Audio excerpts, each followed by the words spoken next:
This is like a folklore. It is a part of a great history. It is when Pakistan thought that they have captured the heights which was overlooking the highway from Srinagar to Leh, and they have caught us by the neck. They thought that Indian army will not be able to do it, and we did it. We captured that.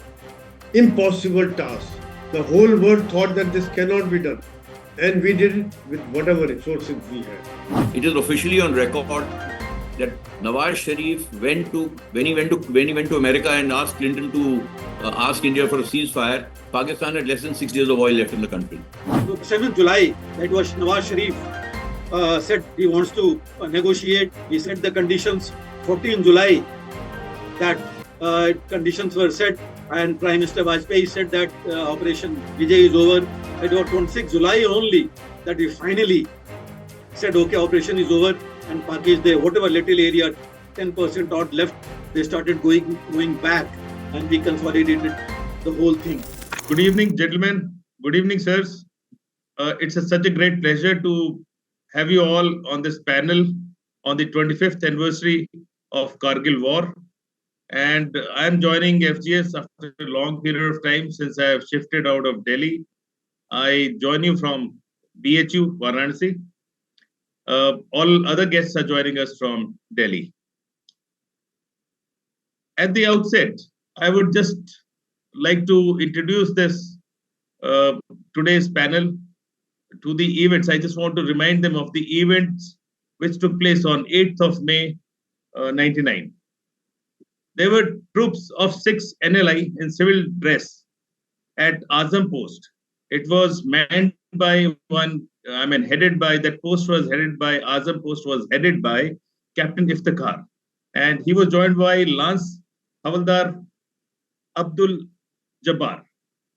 There were 12 soldiers on that post on Azam. And suddenly they realized there was a grazier who had come with his sheep and yak to that area, and he noticed some Pakistani troops there. They talked amongst themselves whether they should report this. They decided to keep it under the wraps. Soon, within 1 hour, there was a Hepter which came flying around 2 o'clock, and before that, it was preceded by a patrol of 7 Indian troops.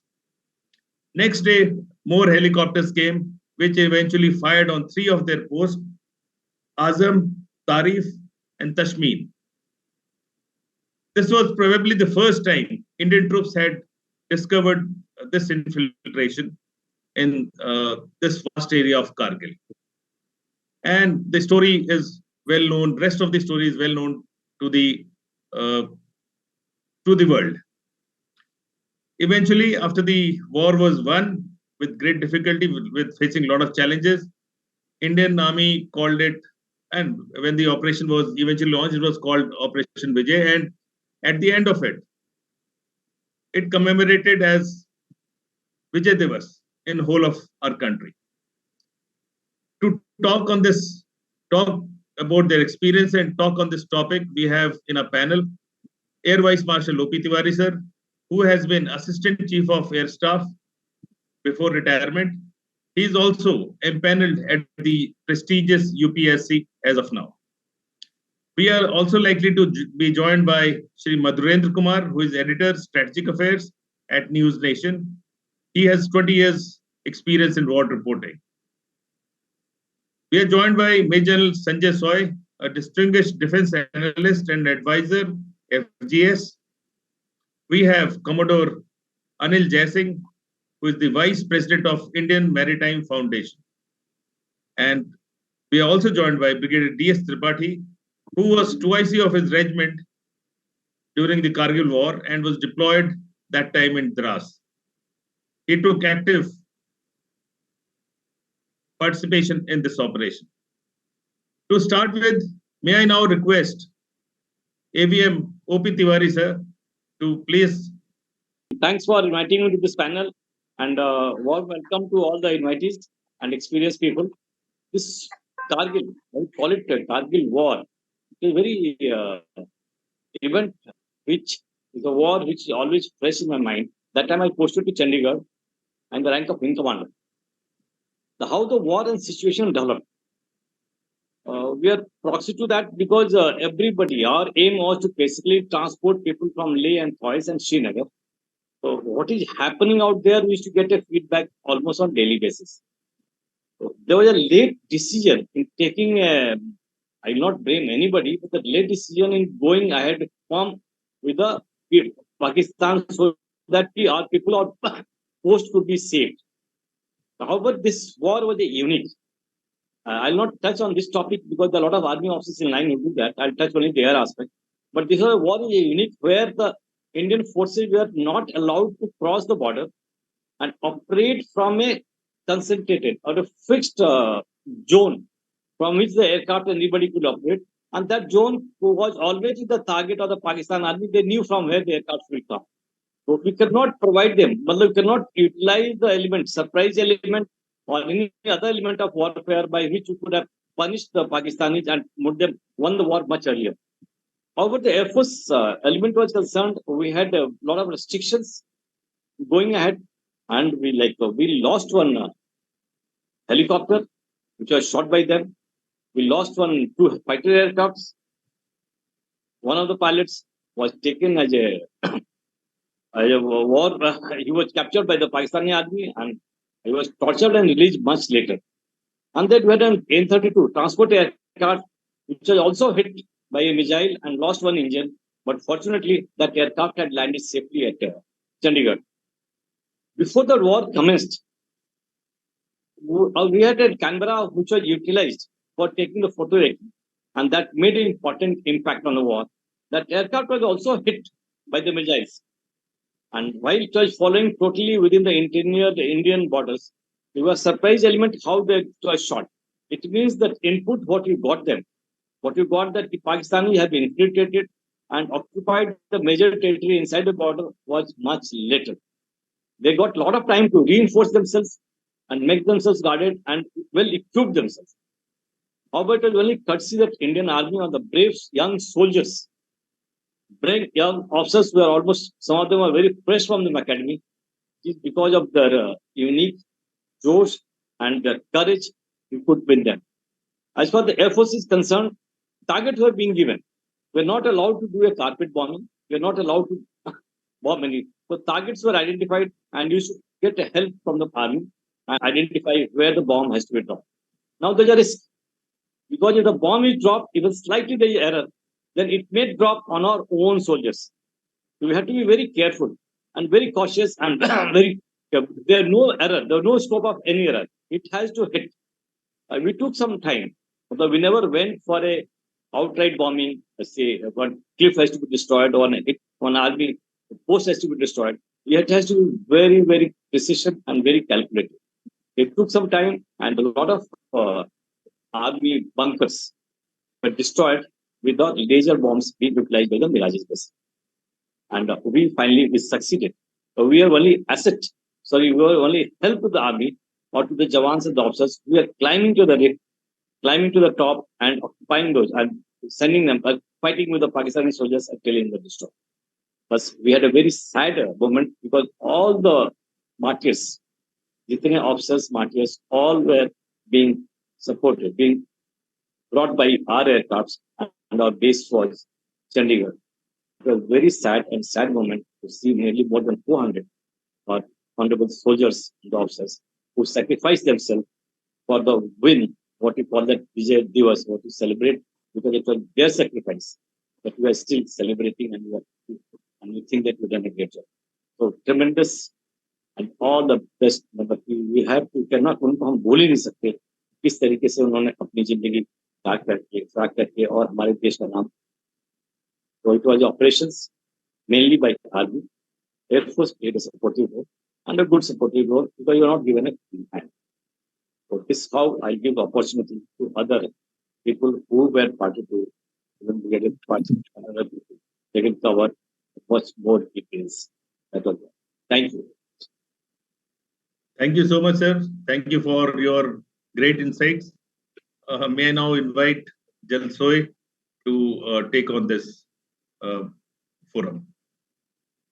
Thank you so much, MK, for organizing, and Dr. Sandeep for organizing this discussion on Silver Jubilee of our victory. In fact, it is a great motivation for youth of nation to indulge in nation building on one hand, and second thing is join armed forces in whatever way, army, air force, navy. It will be a good motivation for them. This is like a folklore. It is a part of a great history.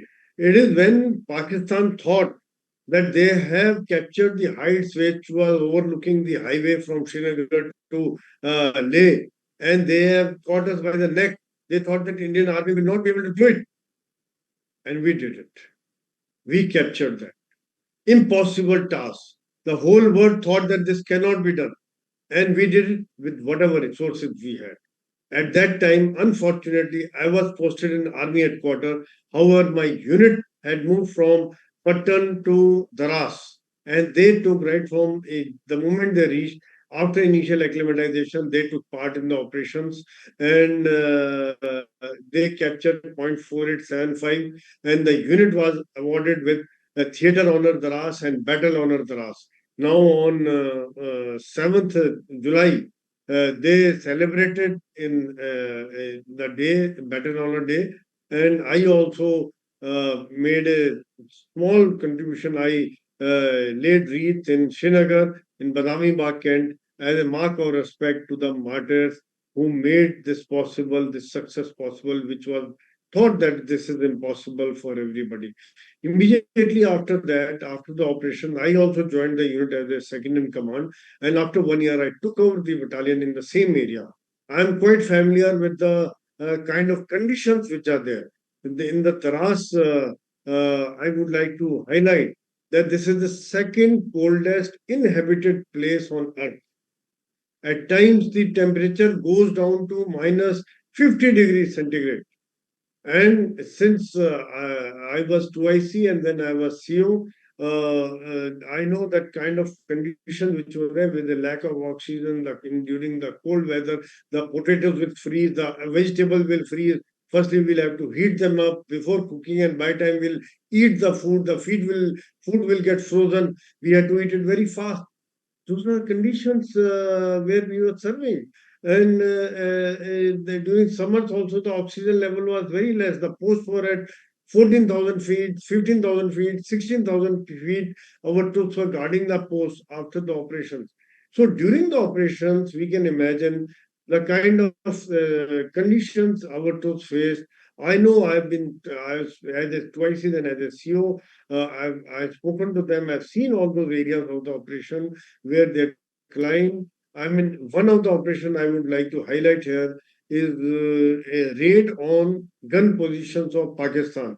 They had deployed 120 mortars in Safed Nala area, which was after capture of a bridge area, after capture of the Safed Nala base, as a part of exploitation, some troops went ahead to capture the area beyond that, beyond the objective which was captured. Then they found that there is a gun position there, and from where they were carrying out very effective firing on our troops, carrying out and inflicting very heavy casualties on our troops. That is the time there was one Captain D.K. Sharawat and Havaldar Imli Akhum Ao, plus 12 other people were there. They silently closed on and raided the gun position, and whosoever Pakistanis were there, they were killed. And in typical Naga style, the Imli Akhumao had gone forward and using his dao, he had killed the sentry. And after that, each one of them was killed and the mortars were captured. This was one of the this operation was highlighted right up to the army headquarters, and was Prime Minister was also briefed. And Imli Akhumao, who is a Naga from Mokokchung district in Nagaland, who got the Mahavir Chakra, and Captain D.K. Sharawat got Veer Chakra in this operation. This was a very, very clean and successful operation during the war. Besides that, we had lost about 19 people during the operation, including one RT officer was also there. He was also from Kerala. He was also moving with us, detecting the artifier. During the enemy shelling, he also became casualty. Operations were very tough. The enemy was on top. They could, because the movement had to be slow, high altitude, vertical climbs, there was no cover, and everybody was exposed. That is the time people were going up, and they were sitting on top, behind the rocks, behind the bunker, behind the sangars, and they could pick each and every target very conveniently. Under those circumstances, I think I will not take credit for my unit only. The whole Indian Army, everybody who was deployed there, they did an impossible task and captured the heights which even Pakistani thought that we will not be able to do it. So my homage, my salute to the martyrs, the people who had made the supreme sacrifice there, and the people who carried out the operation in spite of these conditions. After that, since we were deployed, there was a regular. After that, also there was a regular shelling, firing, or exchange of fire was there, and I know how even after the operation, how we built up the defenses, moved the whole thing. The winters were already coming in. I mean, it was like working 24/7 after victory, after July, before November. We had to create our defenses. We had to get deployed, select places. And in that area, from mid December or first week December till April, movement was nil. No movement was possible because of avalanches, because of the temperature, because of the huge snow, glaciers. Movement was not allowed. So whosoever was on a post, the post will get cut off for 4 to 5 months. There is no resupply.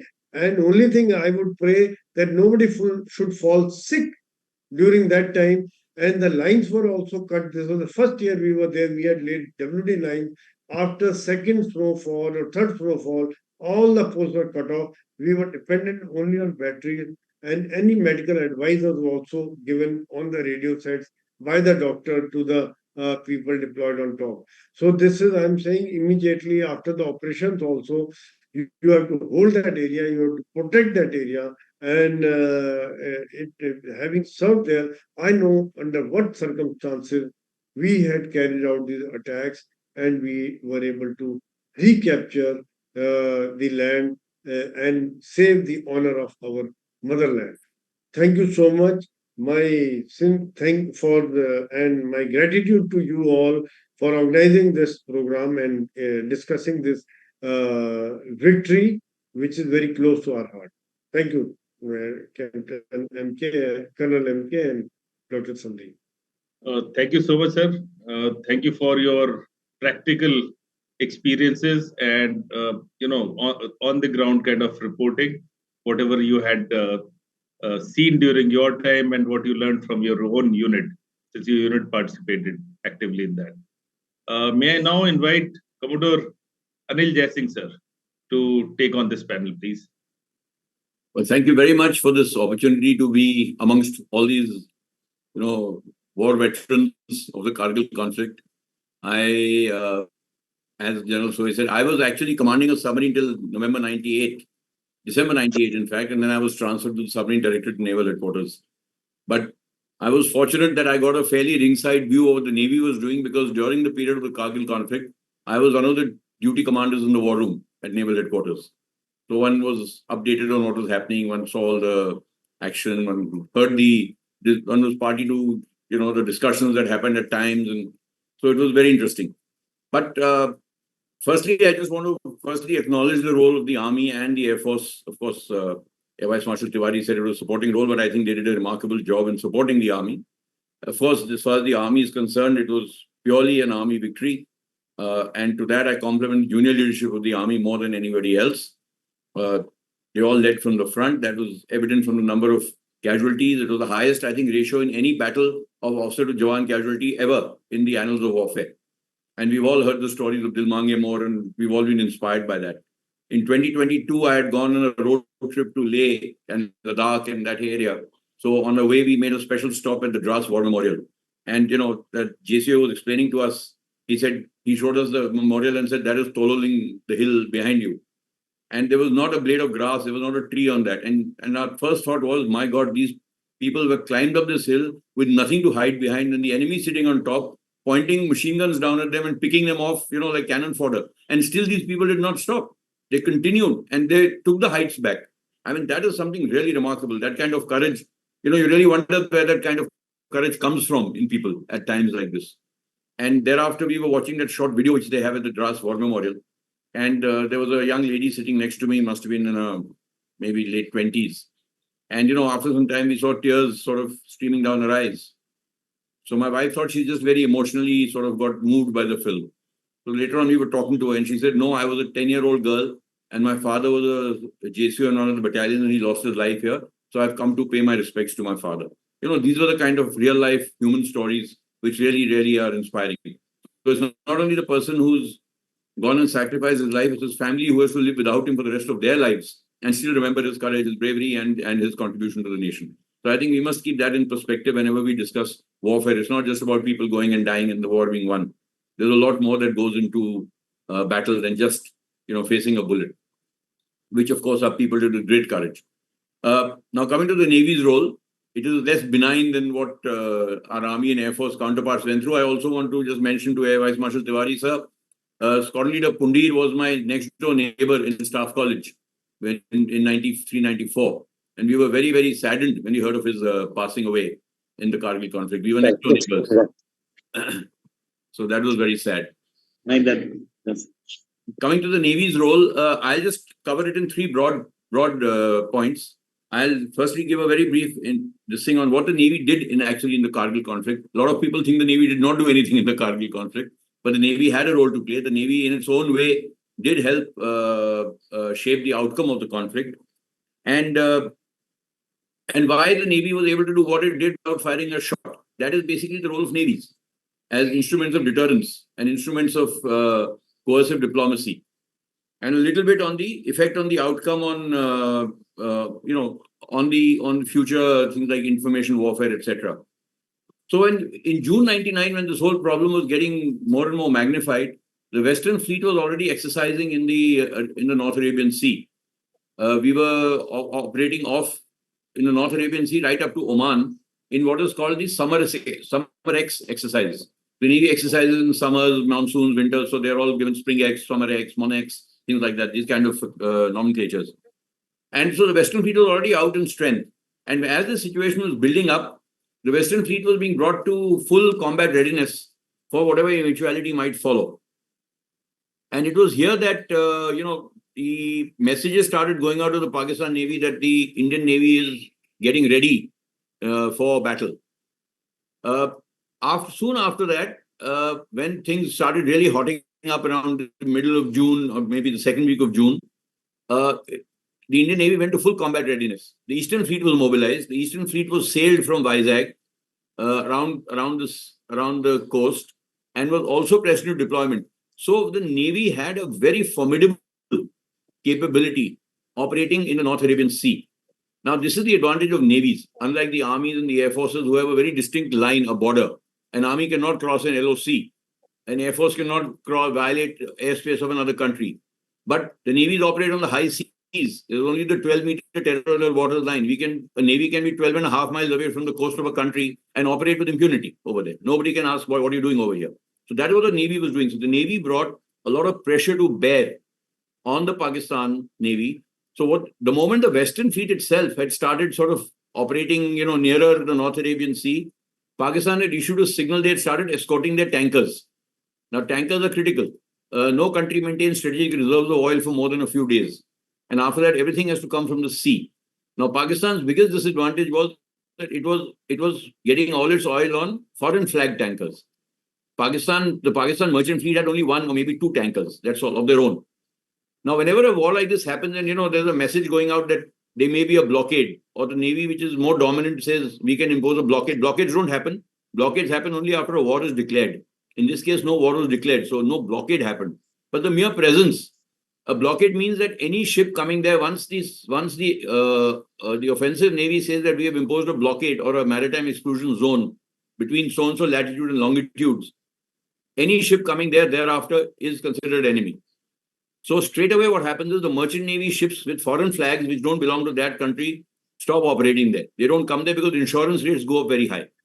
And so they don't operate. So if you really want to, choke a country economically, that's the best way to do it. Now, Pakistan was relying most of its trade came by sea. Karachi was its only deep water port. So all the Indian Navy did was it just put about 20 to 30 warships off Karachi in the North Arabian Sea. And that was enough to deter any merchant fleet from coming in.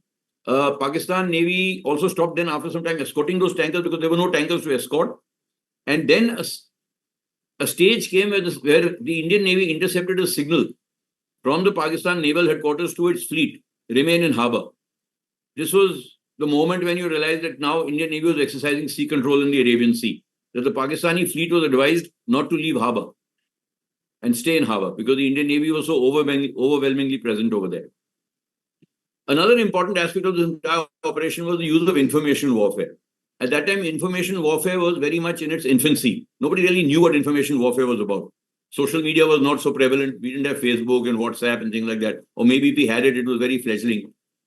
But the media was used very effectively by the Navy to send this message out that the Indian Navy is amassing in force. So even before the Eastern Fleet had actually sailed out of Vizag, the media published the news that the Eastern Fleet has already reached Cochin and should be deployed in the North Arabian Sea in the next couple of days. And that is what put Pakistan totally on the defensive much before the Eastern Fleet actually fetched up over there. So these were 2 or 3 elements which made a difference. Now, from a joint warfare concept, the Navy's EW aircraft were deployed along the LOC also, supporting the Army's effort. And we had our hydrography people who do the naval survey. They were co-located and conjoined with the artillery to pinpoint the enemy's gun locations. So wherever possible, and this is something that is continued thereafter. You would recall, even during the Galwan crisis, P-8I maritime reconnaissance aircraft of the Indian Navy were supporting the Army and the Air Force effort in surveillance, in ISR missions along the line of actual control. So these were 2 things, I think, which are important to really understand what the Navy did. Now, we also had to ensure that, the Pakistan Navy did not carry out any action against the Indian Navy. They could have carried out clandestine missions. They could have sent out their submarines to destroy our offshore assets. Bombay High is very close from there. There are refineries right along the coast, which are vulnerable. So the Navy also had made sure that there was enough defensive deployment of the Indian Navy to ensure that Pakistan Navy would not be able to breach any of the defenses or be able to come and damage any of our, what we call our VAs and VPs, vulnerable areas and vulnerable positions. So this was sort of what the Navy did, but effectively, how it helped bring the war to a quicker close or a closer end was the fact that because we had choked Pakistan's economic lines and particularly its tankers and its oil, it is officially on record that Nawaz Sharif when he went to America and asked Clinton to ask India for a ceasefire, Pakistan had less than 6 days of oil left in the country. So had he tried to continue this operation, the country would have run out of oil. And obviously his war machine would have come to a grinding halt. So navies are very good instruments of coercive diplomacy. What we earlier used to be called gunboat diplomacy, that you just bring a big force to bear on an enemy without firing a shot. You can get your results because just by sheer force. So if you really took, when I mentioned 30 ships, the 20 to 30 ships that were there, if you really look at it, each ship carrying 4 missiles, there were over 150 missiles that were just a few miles of Karachi aimed at Pakistan. We could have opened another front from the sea if the war had become a full-blown conflict. The Navy would have opened a front from the sea and Pakistan would then have had to disperse its forces even further southwards to counter this attack which was coming. So this is another role that the Navy plays. It can open an alternate route from the sea. Now, of course, missiles have become very advanced. Now we've got land attack missiles. They can penetrate 700, 800 miles inside land. They can go and pinpoint targets with precision targeting. So the Navy's role is definitely increasing, but it is more of a role of coercive deterrence than actually physical combat to deliver the desired outcomes. Then, of course, Pakistan also at one stage raised the nuclear threat, if you remember. They threatened that they would go nuclear. And that was one thing which I think even in the initial planning stages of the war, when Kargil started, one of the thoughts did cross the Indian minds also was, what if Pakistan decides to go nuclear? But of course, the Indian army rightly called the bluff and said, well, let's see what they can do, kind of a thing, and went ahead and did what they had to do. But the moment this nuclear threat was sort of, Pakistan conveyed it in whichever way it did, our ships moved in even closer to Karachi. That sent a very strong message to Pakistan that we're not getting cowed down by this nuclear threat. You try and throw that threat at us, we'll hit you with everything we've got. And I think that also was a factor which made a difference in the overall outcome of the conflict. So briefly, that is what the Navy's role was. That is what the Navy did. Without firing a shot, we were able to determine the outcome of the war. That is what navies do. Modern navies, those days of eyeball to eyeball ships firing shots at each other are over. Everything's happening over the horizon. That's why nobody knows what the Navy does at sea. We are not seen. We come, like we always say, we have, it's a silent service, but does deliver the results when called upon to do so. Thank you. Thank you for the opportunity. Thank you, Jay sir. It has been really illuminating what the other aspect of what many people didn't know, what Navy did. There's no doubt that it was a joint operation, joint victory. Without Operation Safed Sagar, without Operation Talwar, it was not possible for our defense forces to get this, big victory. Just imagine how meek Nawaz Sharif was feeling on that Independence Day of USA when he had gone to Clinton, and Clinton had initially told him that he doesn't have time. And then, he was quite worried, man. That time he had given a call to Nawaz Sharif from US asking what happened, because that is the day Tiger Hill had fallen. And he asked him whether it is the truth or not. And just imagine how pressurized he was. So there's no doubt that without joint operations, this could have been possible. Another aspect I can just contribute here. I was posted in Puri sector that time, and the colony, AWHO colony that we live in, called Gurjinder Vihar, Gurjinder Singh Suri was, we were one battalion, next battalion was Sikhlai, and then another battalion was Bihar Regiment 12 Bihar. And I intimately know how it went about. In fact, in our battalion area also, we had gone across at one point of time, but this was just before the Kargil. Things were hotting up all over the line of control. We'll not get into that.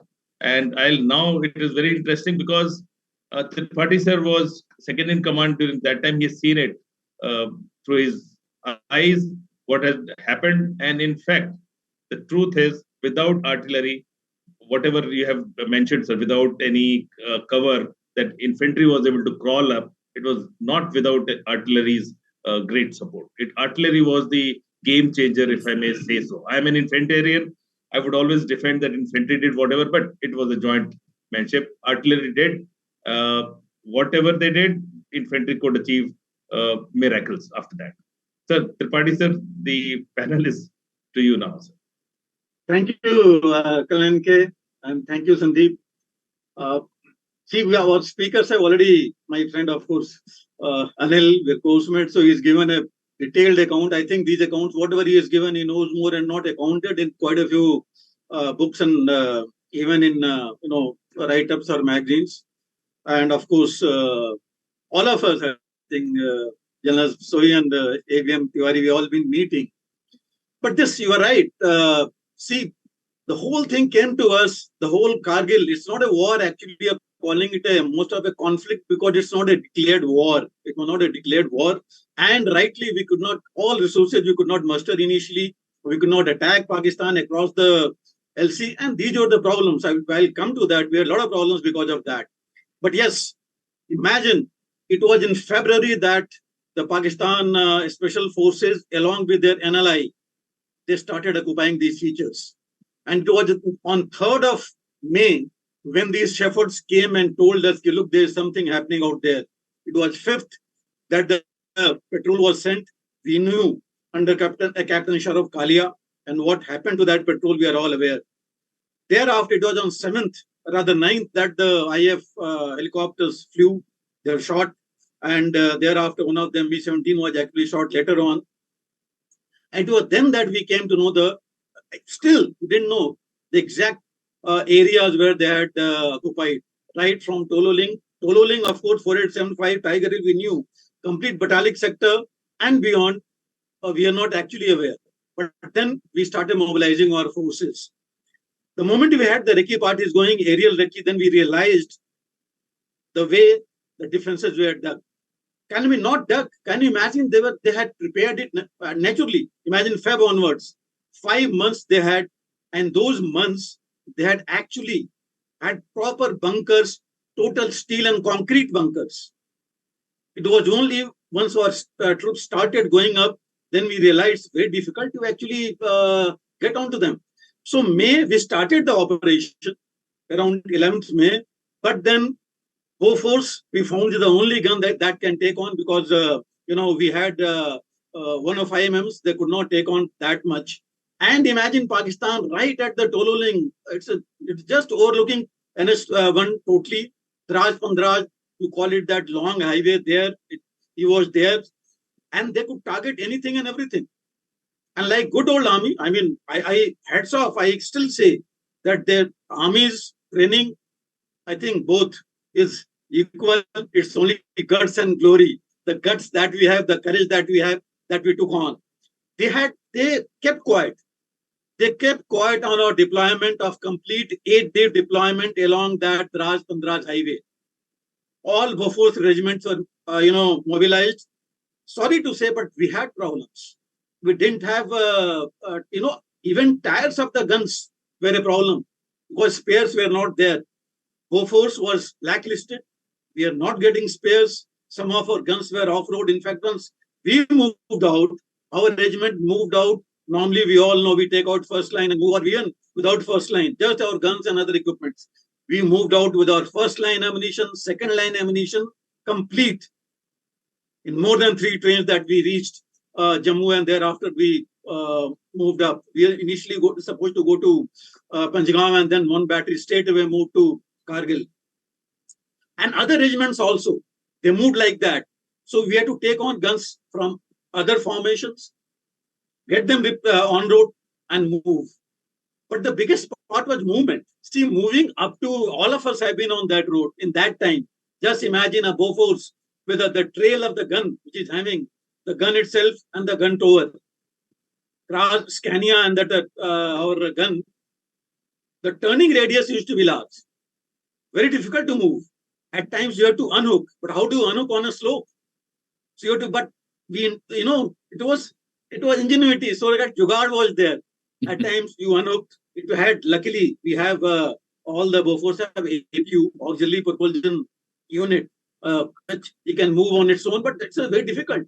It used to be very unstable moving on that. So we used to tow it with put that towing hook and then that steel rope and then just pull it or push it at times, and that's how we reached. But aim was to reach. We reached there. There's no place to deployment also. Hardly any area. If a battery required 200 meters, it was just in 100 meters it was deployed. You had to fire high angle, and high angle capability was maximum Bofors gun, so we had to deploy just behind a hill. Most of the elements either to the sides and even in front of the gun, because there's no space out there. So that's how. But we managed that. We're all deployed there together, and ammunition was just dumped. But we also made a mistake. We didn't carry out the basics, and you could not carry basics like digging, putting the guns in a dug position, digging and putting the ammunition there. I'm just talking of RT. Others, of course, they're also there. So, because you could not dig it there. They're all stones out there. We didn't have any digging equipment. We didn't have we have an engineer stores, we call it, for digging and covering the ammunition. Ammunition was an open. It was initial stage. And that gave a good target to Pakistan. And that is why I initially said the training is same. They waited for some time. They waited till the time we deployed. They found the right opportunity, ammunition out there, guns out there, the infantry out there, and they carried out CD, counter bombardment with their guns. We had problems. We had some casualties, not dead, but people injured were ammunition. We lost quite a bit of ammunition. Some of our guns were damaged, but still we managed. I was the one, in fact, we sent a gun of ours, which barrel was damaged. We sent it to Srinagar. It was supposed to be, replaced only in a base workshop, but we got it done in field area, brought it back and fired. So this is the way we carried on. Now coming to the actual, once our troops were reaching there, we found can you imagine the gradient even in a 4875 and Tololing, at times 50 to 60 degrees. Imagine 50 to 60 degrees. It's very difficult to actually move on. And the worst enemy, too, as brought out by General Soi, weather and those stones out there. What enemy did was, he used to even just roll down few stones. And that also caused casualties. It's very difficult to move out there. Imagine a stone coming at 60 degrees with that velocity. What happens? So we had our OP officers, the forward observation officers, like in my regiment, we had one captain, now Colonel N.V. Punde. He initially went with 18 Gadwals. Out there, once he went there, it was very difficult. Once you find imagine a bunker out there from where that chap is firing at will. And at that slope, 50, 60 degrees, we could not do much. The only way out was to destroy that bunker. And the bunker, is a very, very small target. So the only way out was firing direct fire. Now, direct fire of artillery is basically against tanks or static bunkers in planes. Because the trajectory, once you fire, it is plane only up to 800 to 1000 meters. For Bofors, it was 1000 to 1200. Here, we had to fire at a distance of 4 to 5 kilometers, 4 to 5,000 meters, and direct fire to destroy that bunker. So we had to devise ways and means because we had to do it. On the gun, the minimum range that you could lay on was 100 meters. Maximum you could devise was 50 meters. But there, for that bunker, we had to fire up to, corrections that used to come for the target was up to 20 meters. Now it is very difficult to actually put it on the site. So we had to train our gunners. So they had to visualize what could be, how the fire goes at 10 meters, 15 meters. They had to visualize on the instrument. There to be a bubble there to level on that. So that training took about 2-3 days and we stabilized on the gun. And that's how then we started a procedure called not direct fire, we know, firing at long ranges. Direct fire, like I brought out about 800,000 meters. Indirect fire at long ranges. So we called it DIDF, direct indirect fire. We are firing indirect, but in a direct mode. And that's how we started firing hundreds of rounds from a gun. And it used to take about 8 to 10 rounds to reach onto that bunker. And just about 3 to 4 rounds to destroy because, Bofors ammunition and the kind of ammunition and the effect it has. So we could destroy that bunker. So all these bunkers, we had problems. We used that method. We had to take gun. And for that, you could not do from your normal gun area, which was behind a hill. It had to be in direct sight. So like Tololing, we had to take our gun ahead, go there, fire there for about 6 to 8 minutes. And before, even if it is enemy counter bombardment also was coming, we were firing with his guns. Still, we fired and came back before he could retaliate further after doing our job. So this is how we went around. It was the forward observation officers and even the infantry soldiers who took the risk because normal safety distance in war is 150 to 200 meters. For Bofors, it is 200. They said, no, let's have it even at 100 meters, but let's have the fire, let's destroy this, soften the target. It was very, very important to soften the target because the Air Force could not fire onto those peaks and destroy those bunkers. They could fire at the enemy, but they were all hidden. Even imagine, one of these NLI or their Paki Jawan hiding behind a bunker and firing. Difficult to destroy. For the RT, ammunition management was again the biggest problem. Nobody inside. You have to do it yourself.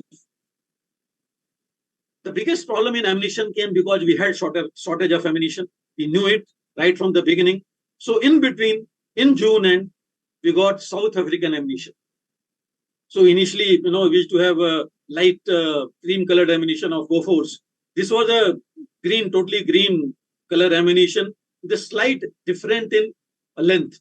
It was same, caliber and everything. It could fit in the barrel, but the length was different there, and without any range tables to put ranges onto the guns to get the fire onto the target rightly. When he asked for the range tables, because the size was different, we were told, sorry, we don't have range tables. So we interpolate there only. So we did interpolation. Again, I'll say kind of jugaad we did.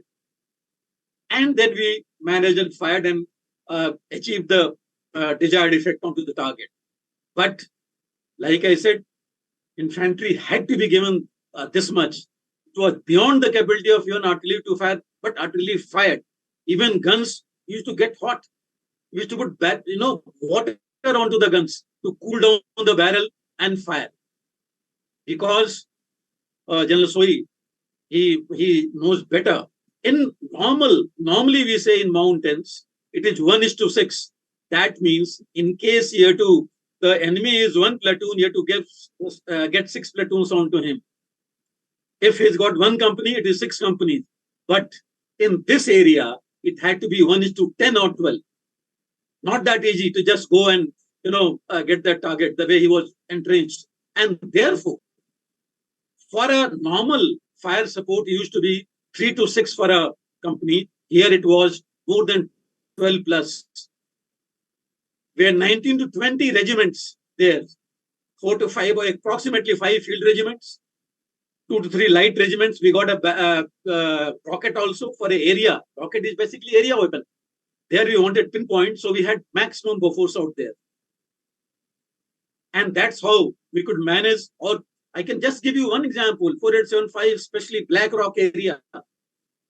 Such a difficult target. And even Gadwal, and coming to next red, of course, was one Naga, which so you are talking there. Very difficult targets. Very difficult to move up. But they had to be softened up. And in some places, the artillery did such a magic. When they destroyed one feature, can you imagine the next platoon at behind the black rock, that platoon just left when they saw the way RT was actually pounding on them. So at places we found that was the effect of artillery.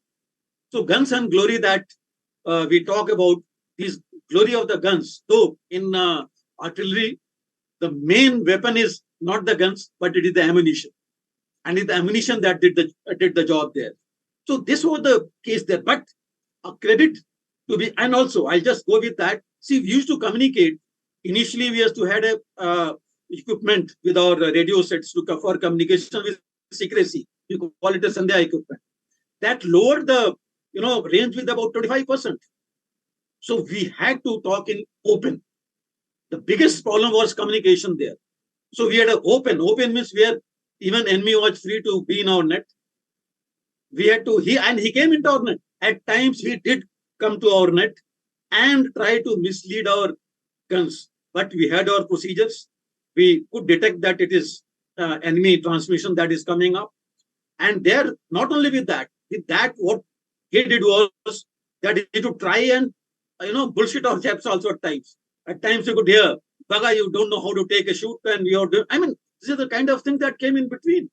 A party to looking at it, and therefore we also had our methods of alternate frequency and reserve frequency and others, which you could actually go on to that and get the fire. There was a bit of delay in fire, but then we got onto the target like this.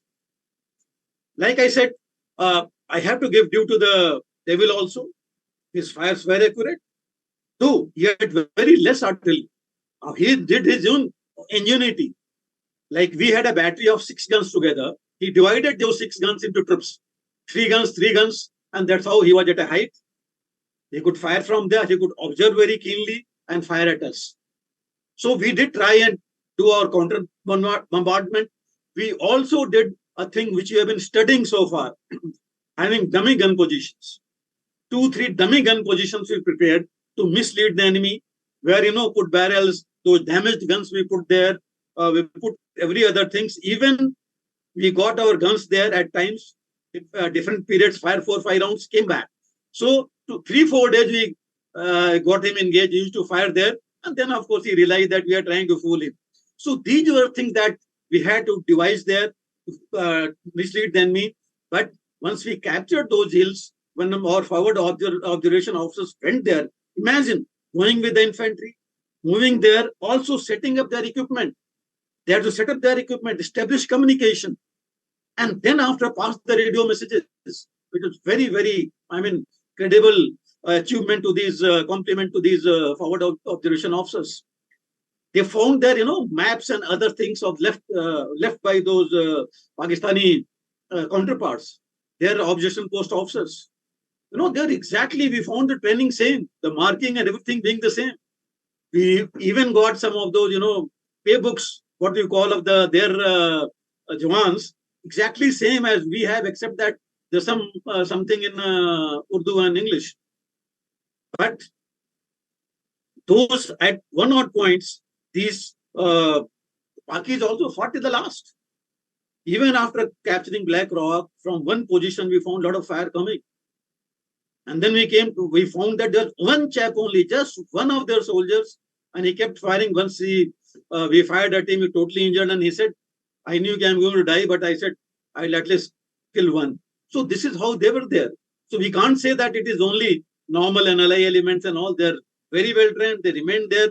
It's a compliment to the whole Indian Army. Also, I'd like to mention one more thing. Our people.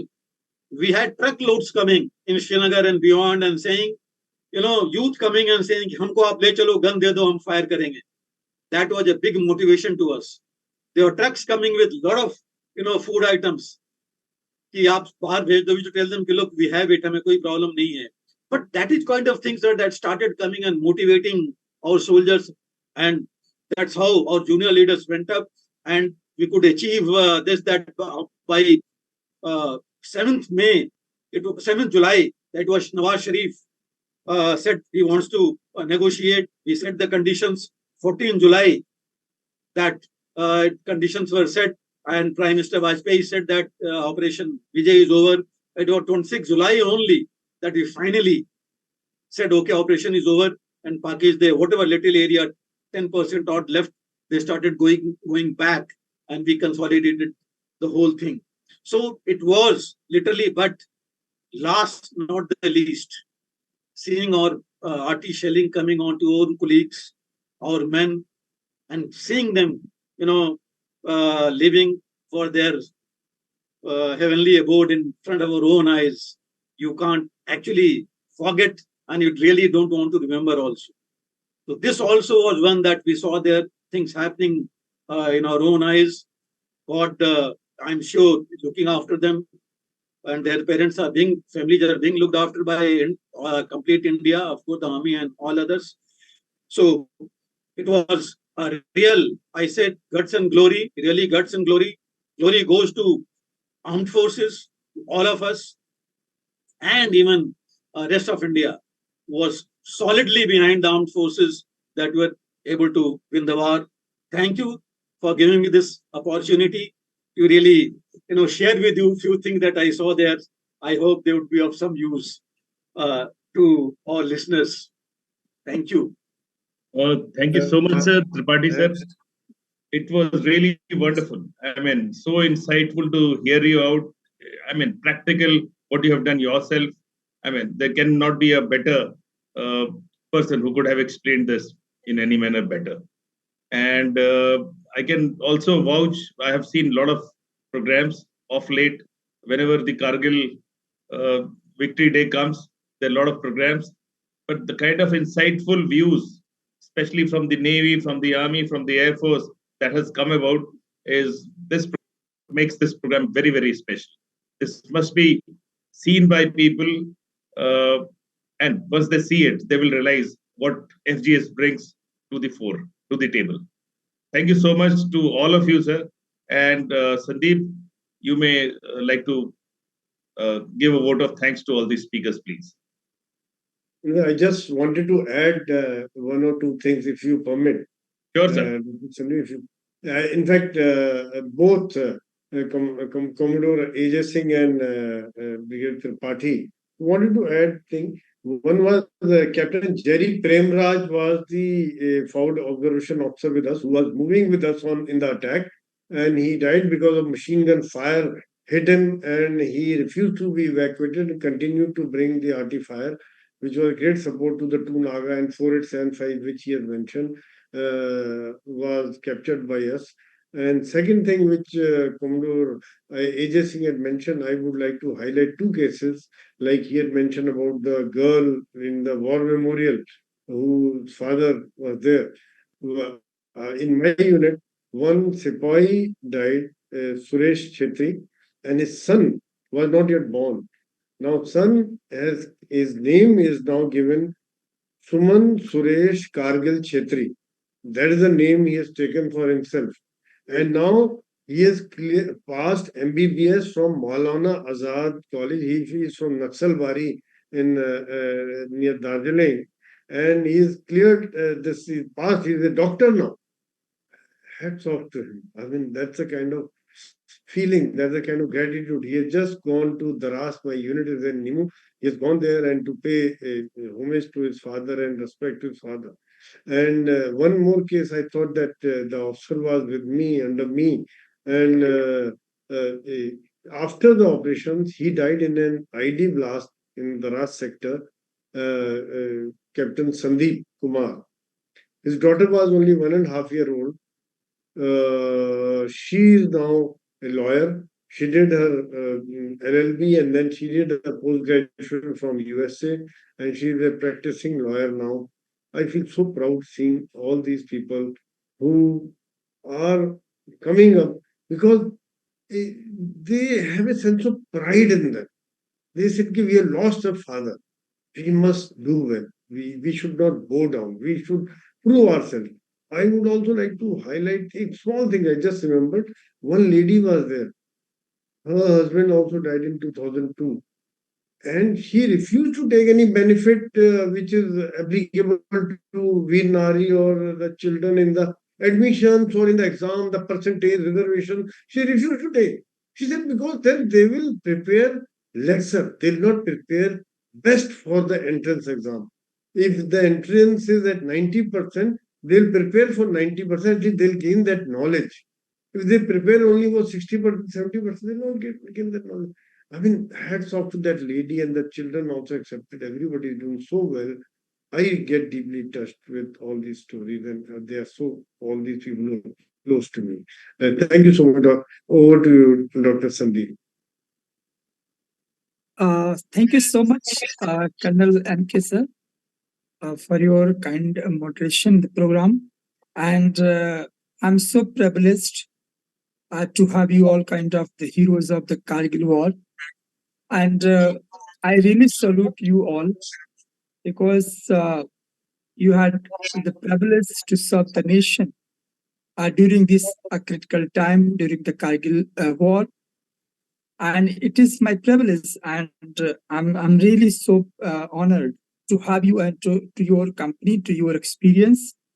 And when I was thinking to organize this kind of roundtable on the 25th anniversary of this Kargil War, so I discussed with Soy sir, with Colonel MK sir, and DS Tripathi sir, and Commodore Anil Singh sir. So you all agreed to join this program, and so thank you so much. Your valuable time, and most of the time, most of the thing that that the kind of experience you had shared here, that would be a source of inspiration for the youth, as well as for academicians, for policymakers also. Because see, during the Kargil War, I was in 9th class. And during the academic journey, the first student life, then teaching life, we had the opportunity to read the stories, and but the kind of explanation, the kind of real experience you had shared. So I'm confident that I'm sure that the audience will be getting more insights from your experience. And during the time of difficulties, I think the kind of courage and convictions you all have shown during that war, and finally India won the war. I had seen that footage that Nawaz Sharif, when he had visited United States for this during this war, and Atal Bihari Vajpayee, had declared that we won't cross the LOC. So this kind of sensitivity was there, that under the limitation we had followed the kind of result we have, secured the result, and I think it was the Kargil War that was final, punch to the Pakistan, that we will always, defeat you. We had defeated you, and we will defeat you in the future also. So thank you so much, sir, for joining us today's program, and it was extremely insightful for all of us. Thank you so much. Thank you. Thank you, Dr. Patel.